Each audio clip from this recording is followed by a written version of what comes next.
Hello again guys. Ito, nandito na ako sa aking walking area. Ayun, kasama ko ang aking buddy. May car. Nasa likod ko. Pinunasan ko siya. Dahil siya tumalik ako. Kasi, yun nga, napakadaming nakapila doon sa car wash. Ano ko, suki. Kaya ako kasi magpa-car wash sa iba. Dahil syempre, maraming laman yung kotse ko. Mahirap na yung may hahanapin ako pagkatapos. So, lalo minsan mga sunglasses ko, iniiwan ko lang dyan kasi papalit-palit ako. Oh my god.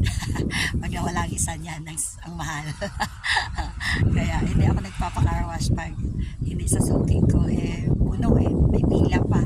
Tinila ko yan, tinila ko lang dito. Pinunasan ko na lang ng mga konting panganay na alikabok. Tsaka yung loob, pinunasan ko kasi kahapon syempre galing ako sa shoot. Marami mga sakay ko si Sis Vans, sakay ko si Misha, yung co-teacher ko sa Alicabo.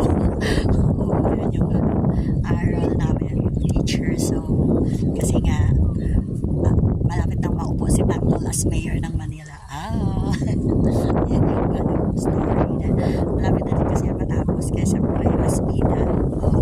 Nanalo siyang mayor. So, one of the teacher ko sakay ako ko-artist ko na dalawa. Yes, si Misyang na taga-RFC lang pala siya. Doon kami nag-meet mismo sa taping there. Magka-eksena kami. Tapos si Sis Bad, siyempre ang aking sis na taga rito na talagang ko sa taping.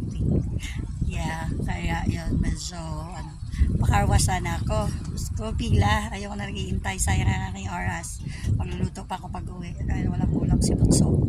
Tapos ito, walking muna ako para makalanghap ng fresh air. Gano'n naman ako. Saka napakain nga ng marami ko. Ito.